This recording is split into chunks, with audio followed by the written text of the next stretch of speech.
Sahabat, Albert Camus, seorang sastrawan Prancis, mendapatkan Nobel di tahun 1957.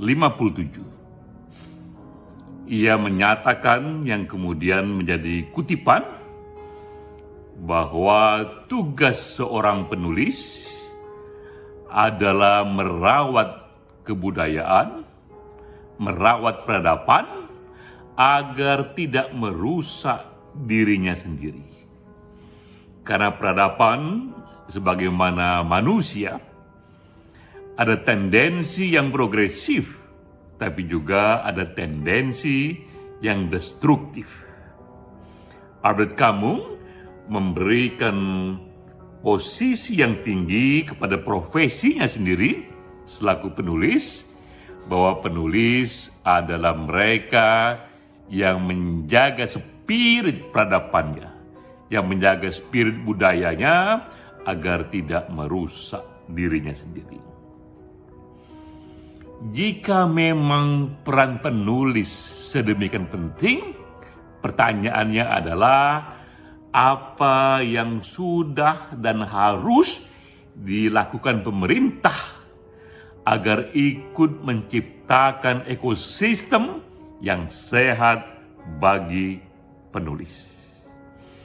Itulah topik webinar kita bulan ini dari komunitas Puisi Esai. Topiknya adalah bagaimana negara mengapresiasi dan menyejahterakan sastrawan dan penulis. Dua sahabat kita menjadi pembicara, Datuk Jasni Madlan dari Malaysia dan juga Hartina Ahmad Singapura yang bercerita tentang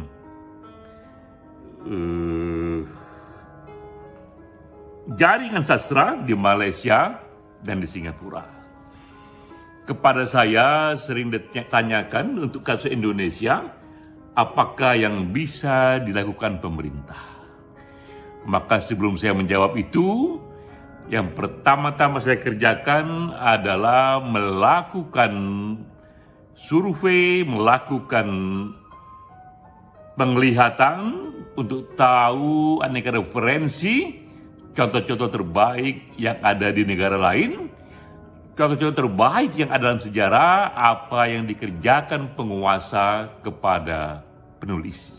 Maka saya dapatkan 3 contoh ini. Pertama, ini berita dari Malaysia.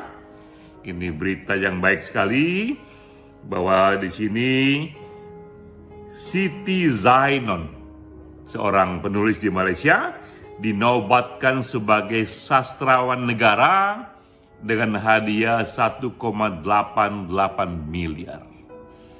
Untuk ukuran penulis di Asia, dengan sendirinya penghargaan 1,88 miliar ini, hampir 2 miliar ini adalah hadiah yang cukup tinggi. Jadi pertama yang bisa dikerjakan pemerintah adalah memberi penghargaan kepada penulis, kepada sastrawannya, dan bahkan di Malaysia disebut penghargaan sastrawan negara. Kita lihat lebih detail soal ini. Nah, ini kasus Malaysia bahwa sejak tahun 1981, 2 tahun sekali mereka memilih sastrawan negara. Yang memilih ini adalah sebuah dewan, sebuah juri di bawah kementerian, sejenis kementerian budaya di Indonesia. Dan rewardnya juga bukan main, di samping uang cash, sang penulis juga diberikan royalti atas buku. Jadi karya-karya penulis ini dicetak ulang oleh pemerintah dengan biaya pemerintah, dan royalti atas buku bagi penulis itu diberikan cukup tinggi, dan juga kepada sang penulis diberikan honor bulanan. Di sini diringkaskan total yang diterima adalah sekitar 1,8 miliar rupiah oleh sang penulis. Tapi lebih dari itu yang membuat ia bangga adalah bukunya dicetak ulang dan dibagikan ke sekolah-sekolah.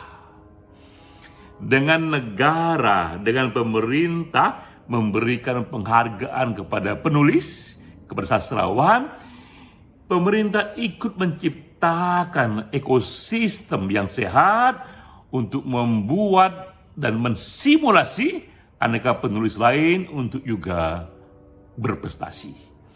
Jadi ini hal pertama yang bisa dilakukan.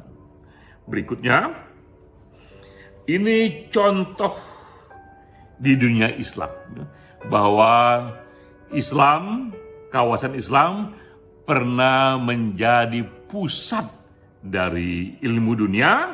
Itu adalah era sebelum Eropa mencapai Enlightenment.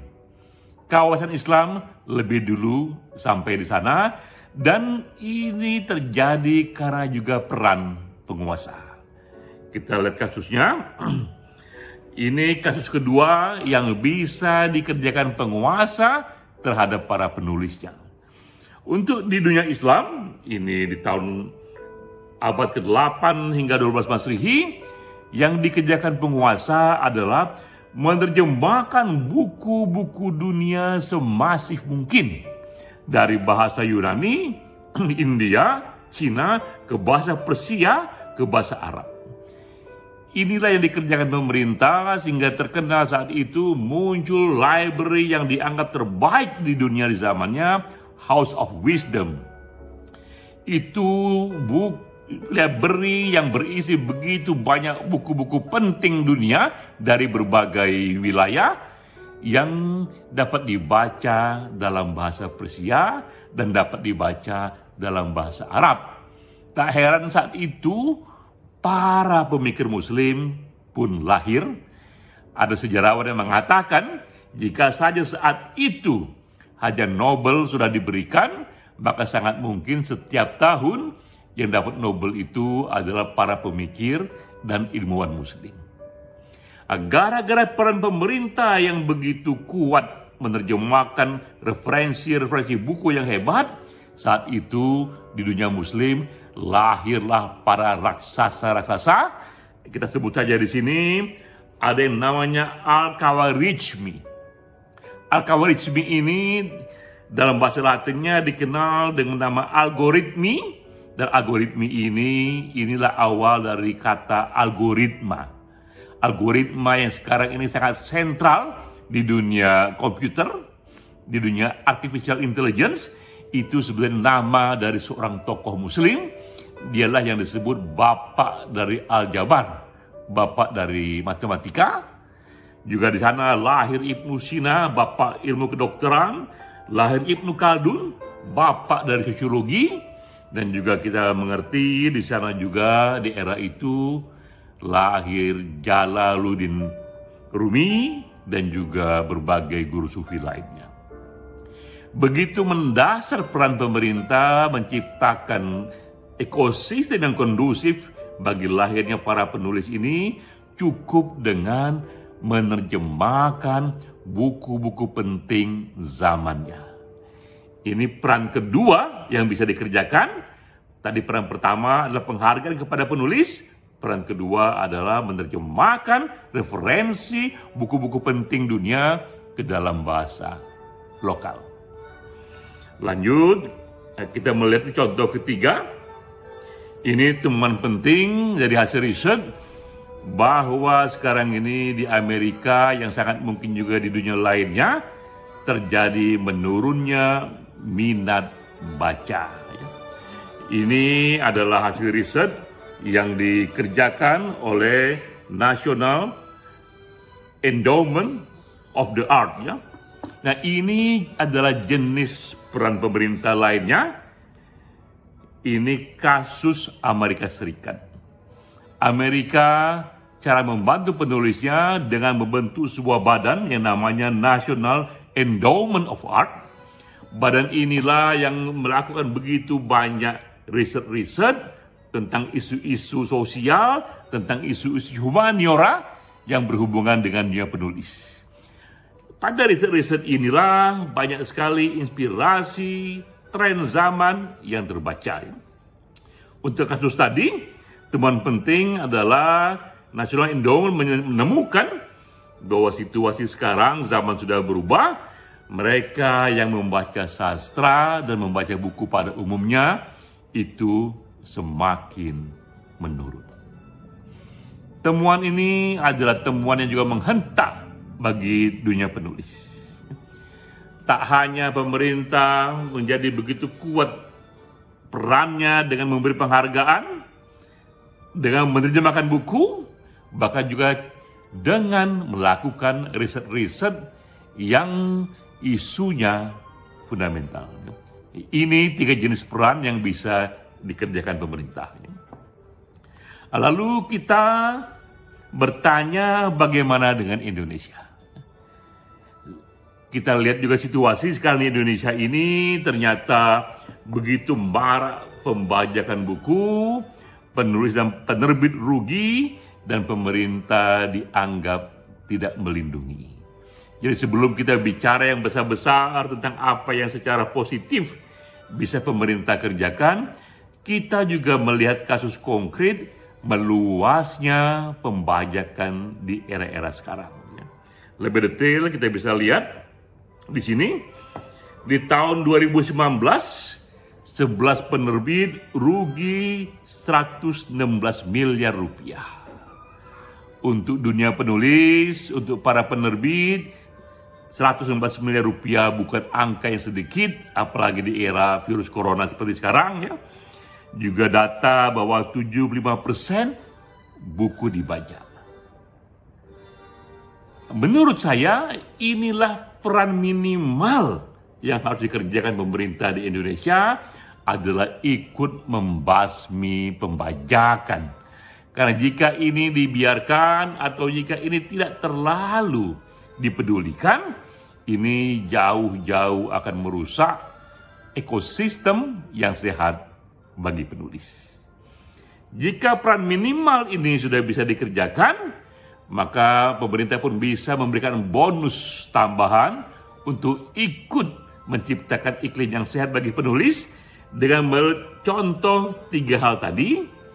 Pertama, mungkin saatnya pemerintah Indonesia juga berpikir memberi penghargaan sejenis sastrawan negara, memilih penulis yang dianggap terbaik di tahun itu untuk diberikan satu reward, buku-bukunya dicetak ulang dan dibagikan kepada berbagai sekolah.